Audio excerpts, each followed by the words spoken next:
तो hello students सभी को हेलो।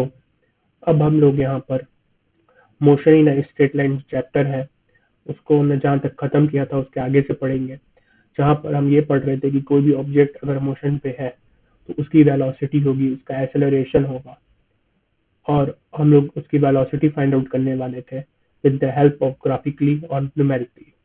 तो यहाँ पर से वो स्टार्ट है और हमें यहाँ इस ग्राफ पर फोकस रखना है अपना, जिसकी मदद से हम अच्छे से समझ पाएंगे कि ऑब्जेक्ट की वेलोसिटी कैसे निकालना है। तो determining the velocity from position time graph, velocity at t is equal to 4 seconds is the slope of the tangent to the graph at that instant। तो यहाँ पर जो ग्राफ है वो टाइम और डिस्टेंस पे बना है। डिस्टेंस के लिए यहाँ पे यूनिट है मीटर, यहाँ पे सेकंड। कोई भी ऑब्जेक्ट जो है अगर 0 से 2 सेकंड, 0 से 2.5 सेकंड, 3 सेकंड, 3.5 सेकंड तक कहाँ कहाँ किस किस डिस्टेंस पे जाता है, उसके हिसाब से हमने यहाँ पे ग्राफ प्लॉट हुआ है। तो इस ग्राफ में यहाँ पर देखोगे जो पॉइंट P है यहाँ पे टेंजेंट बन रहा है, ठीक है। तो यहाँ से हम इसकी वेलोसिटी फाइंड आउट करेंगे पोजीशन टाइम ग्राफ की मदद से। तो अब यहाँ से पढ़ना चालू करते हैं आगे। Suppose that we want to obtain graphically the value of velocity at time t is equal to 4 second point P for the motion of the car represented in figure 2.1। तो यहाँ पर बोल रहा है time is equal to 4 second. ये जो है time is equal to 4 second. तो यहाँ पर जो पोजीशन है वो है यहाँ पर पी पॉइंट पे ऑब्जेक्ट का। आगे देखते हैं figure 2.1 calculation. Let us take del t is equal to 2 seconds centered at t is equal to 4 seconds, then by definition of average velocity the slope of the line p1 p2 figure 2.1 gives us the value of average velocity over the interval 3 second to 5 second। del t 2 second दिया है, centred eight 4 second पे।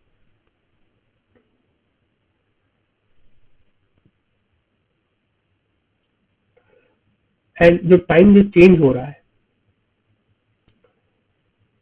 In the time interval जो change हो रहा है 3 second से 5 second के बीच में चेंज हो रहा है।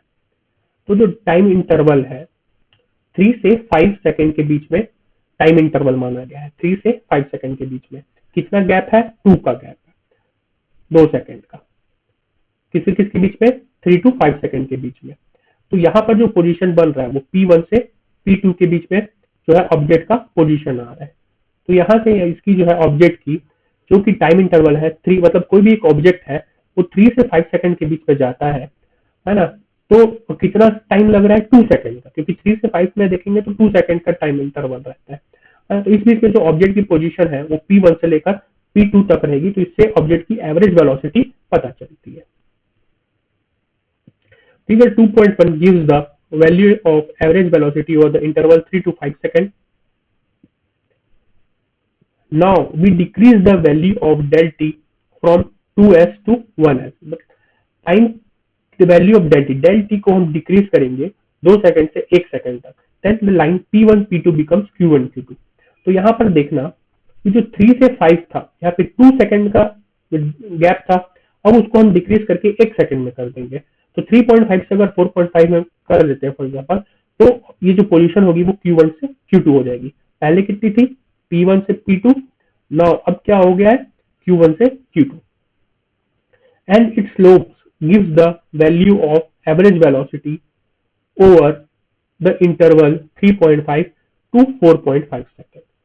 तो जो एवरेज वेलोसिटी की वैल्यू आएगी वो यहाँ पर आएगी 3.5 से 4.5 सेकंड के बीच में, जब ऑब्जेक्ट की जो पोजीशन है वो Q1 से Q2 रहेगी। In the limit del t tends to 0 the line P1 P2 becomes tangent to the position।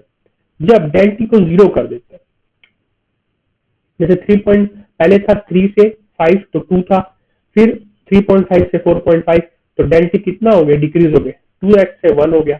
अब इसको अगर अपन 0 कर देंगे, यहाँ पे del t को 0 ले लेते हैं, तो 0 कर देंगे तो वो सीधा टेंजेंट बनाएगा एट पॉइंट P पे। देखो ये ठीक है, तो क्लियर है यहाँ पे। अब आगे देखते हैं। P1 P2 becomes tangent to the position time curve at the point P and the velocity t is equal to 4 second.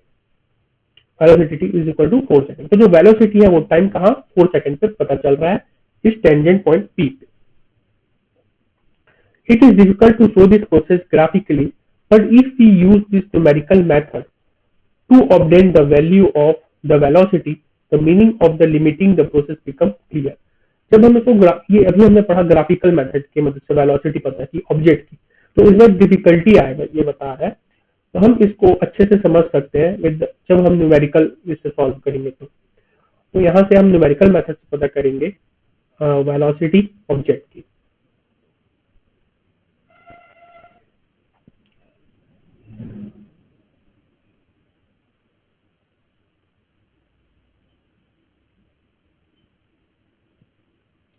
For the graph shown in figure 2.1, x is equal to 0.08 t cube.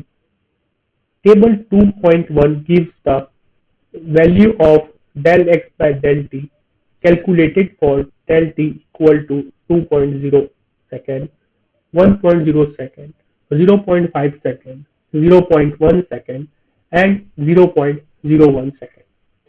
Time जो है del t की जो value है, हमने ऊपर देखा था 3 to 5 के बीच में, फिर 3.4.5 के बीच में डिक्रीज होकर वो 1 हो गया था, फिर 0 पे टेंजेंट हो गया था। तो यहाँ पे जो del x by del t calculated for del t जो है इक्वल टू 2.0 सेकेंड लिया है ना, जो डेल टी की वैल्यू है, फिर 1.0 लिया है, 0.5 ले रहा है, 0.1 एंड 0.01 second. Centred at t is equal to centred, मतलब सेंटर कहाँ पे आ रहा है उसका, t is equal to 4.0 second पे सेंटर पे आ रहा है। तो इसमें टाइम इंटरवल पे उसका जो पोजीशन है वो भी चेंज होते जाएगा ना, जब टी की वैल्यू टाइम की वैल्यू चेंज हो जाएगी तो पोजीशन भी ऑब्जेक्ट का चेंज होता जाएगा समय के साथ में। हमने यही सबसे शुरू में पढ़ा था कि कोई भी ऑब्जेक्ट पोजीशन चेंज कर रहा है टाइम के साथ में तो वही मोशन है। तो यहाँ पे ये टाइम भी दिया हुआ है, टाइम के साथ में वो अपना पोजीशन चेंज कर रहा है, तो ये क्या है, मोशन है। क्लियर हो गया मोशन। अब the second and third columns give the value of t1 and t2। तो t1 जैसे निकालना है टाइम इंटरवल का पहले, तो t minus del t by two, and t2 निकालना है तो t plus del t by two, and the fourth and fifth columns give the limiting value of del x by del t at t is equal to 4 second. तो अब यहाँ पे क्या हुआ, ये सब क्या हुआ, कैसे हुआ, क्या आया, ये सब हम आगे बताते हैं आपको। कोई ऑब्जेक्ट है वो अपना समय के साथ में पोजीशन चेंज करते जा रहा है, तो जो टाइम है t1 वो निकालेंगे ऐसे चेंज करके फॉर्मूला से, और t2 जो है इस फॉर्मूला से टाइम 2 निकालेंगे। और यहाँ पर ये डेल टी की वैल्यू है, जो डिफरेंस होता है ना ये डेल टी है। फिर t1 t2, यहाँ पे पोजीशन जो है टाइम 1 पे उसका पोजीशन क्या था ऑब्जेक्ट का, टाइम 2 पे पोजीशन क्या था ऑब्जेक्ट का, फिर del x by del t. ठीक है, और ये जो फॉर्मूला है आप पूछोगे कैसे हो सकता है, तो ये जो है आपका a माइनस बी और a प्लस बी हमने पढ़ा था पहले, मैथ्स में पढ़ते हैं। तो with the help of calculus की मदद से ऐसा फॉर्मूला निकाला जाता है।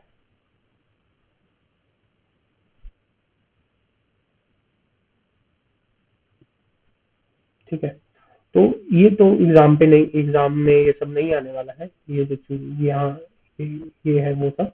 अपने को सिर्फ ये जानना है कि वेलोसिटी क्या होता है, एक्सेलरेशन क्या होता है, और ये सारे जो है ये वैल्यू दी हुई है, तो उसमें ग्राफ की मदद से ये वैल्यू निकली हुई है। ठीक है, तो अब इसको पुट करके वो आगे बढ़ते हैं, देखते हैं। Corresponding values of x, that is x t1 is equal to 0.08 t1 का cube and x t2 0.08 t2 का cube। The sixth column lists the difference del x। तो टाइम 1 पे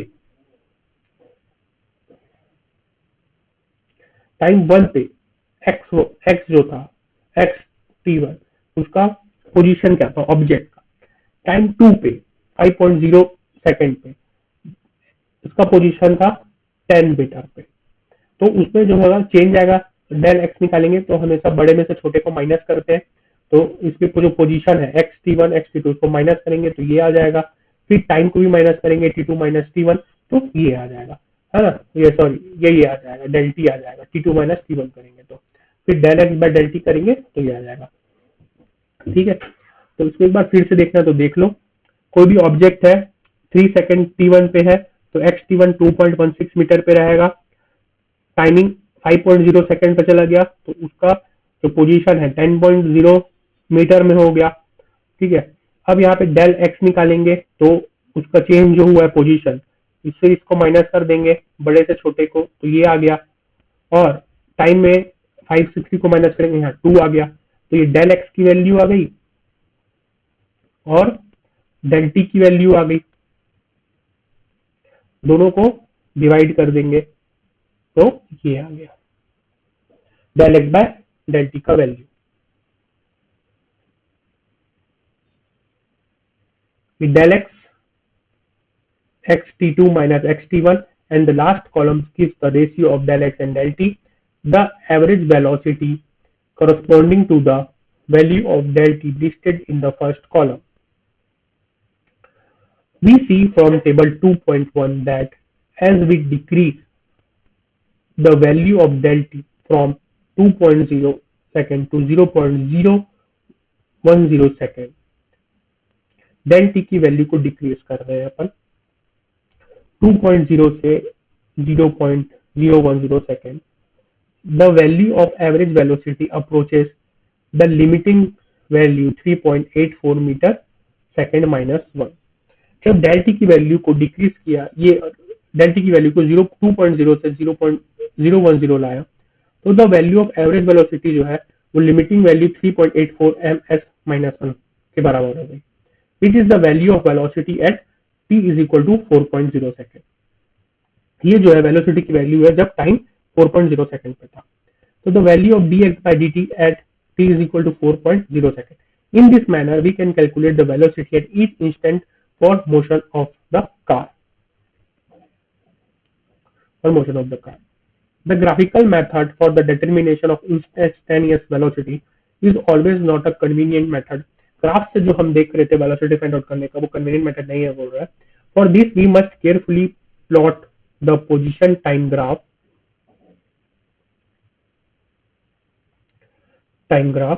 हमको वेलोसिटी निकालने के लिए इस पोजीशन टाइम ग्राफ ऐसा प्लॉट करना पड़ेगा एंड कैलकुलेट करना पड़ेगा the average velocity as del t becomes smaller and smaller. जो डेल टी की वैल्यू है पहले 3 से 5 फिर 3.5 से 4.5 ऐसे कर करके इसको रिड्यूस करना पड़ेगा और टाइम जो है ज्यादा से लेकर के कम करने के पर सबसे कम करने पे, स्मॉलर करने पे, सबसे कम टाइम लेने पे जो वेलोसिटी आएगी वही उसकी एवरेज वेलोसिटी रहेगी किसकी, ऑब्जेक्ट की। It is easier to calculate the value of velocity at different instants if we have data of positions at different instants or exact expression for the position as function of time. Then we calculate del x by del t from the data for decreasing the value of del t and find the limiting value as we have done in table 2.1 or use differential calculus for the given expression and calculate dx by dt at different instants and done in the following example। तो यहाँ पर मैं जो ये पूरा जो ऊपर graph लिखा हुआ है जो हमने पढ़ा ऊपर में, ये जो है बहुत ही एक तरीके से सिंपल लैंग्वेज में नहीं है, लेकिन मैं आपको इसको सिंपल तरीके से ओवरऑल इस पूरे पैराग्राफ को सिंप्लीफाई करके बताता हूँ कि ये बोल क्या रहा है। एक ऑब्जेक्ट ले लो, तीन चीज याद रखना, ऑब्जेक्ट, टाइम और पोजीशन। कोई भी एक ऑब्जेक्ट है एक 0 टाइम सेकेंड पे एक जगह पर है। अब जो टाइम है 0 से 1 पे गया, पोजीशन जो होगा ऑब्जेक्ट का चेंज होगा। 0 से 2 सेकेंड पे गया, फिर ऑब्जेक्ट का पोजीशन चेंज होगा। 0 से 3 गया, 3 से 4 गया, 4 से 5 गया, तो पोजीशन उसका क्या हो रहा है, चेंज होते चला जा रहा है अलग अलग टाइम पे। तो 0 से 5 सेकंड तक जाने तक ऑब्जेक्ट जो है वो कितना वेलोसिटी से जाता है वो उसकी एवरेज वेलोसिटी। लेकिन जब 0 से 1 पे था, फिर 1 से 2 पे था, 2 से 3 पे था, तो उसकी वेलोसिटी क्या क्या रही होगी, वो डिफरेंट इंस्टेंट टाइम पे, तो वो उसको बोलते हैं इंस्टेंटेनियस वेलोसिटी। तो ये वेलोसिटी हमको कैलकुलेट करना है। ठीक है, अब जब इसको अपन कैलकुलेट करने जा रहे हैं तो जो टाइम होता है, टाइम को हम धीरे धीरे रिड्यूस करते चले जाएंगे। जैसे 3 से 5 सेकंड के बीच में ऑब्जेक्ट कहाँ पे था, फिर 3.5 सेकंड से लेकर 4.5 सेकंड के बीच में ऑब्जेक्ट कहाँ पे था, फिर उसको धीरे धीरे टाइम को हम जब रिड्यूस करते जाएंगे तो जो सबसे स्मॉलर टाइम होगा वहां पे उसकी वेलोसिटी क्या रहेगी वो हमको पता चल जाएगा, और यही हमको पता चलना है। तो जो टाइमिंग में चेंज हो रहा है वो हो रहा है डेल टी, और जो डिस्टेंस में चेंज हो रहा है वो है डेल एक्स। तो जब इन दोनों को del x by del t लिखते हैं तो इसको हम कैलकुलस की मदद से सॉल्व करेंगे, तो ये हो जाएगा d x by d t. तो ये जो है d x by d t करके हम इसको सॉल्व करेंगे तो हमारा वेलोसिटी जो है एग्जैक्ट वेलोसिटी फाइंड आउट हो जाएगा ऑब्जेक्ट का। तो ये है यहाँ पे न्यूमेरिकल, और हमको फेज न्यूमेरिकल से पढ़ना है। और जब हम इस एग्जांपल को सॉल्व करेंगे तो हमारा जो पूरा डाउट है वो क्लियर हो जाएगा और हमारा वेलोसिटी फाइंड आउट हो जाएगा।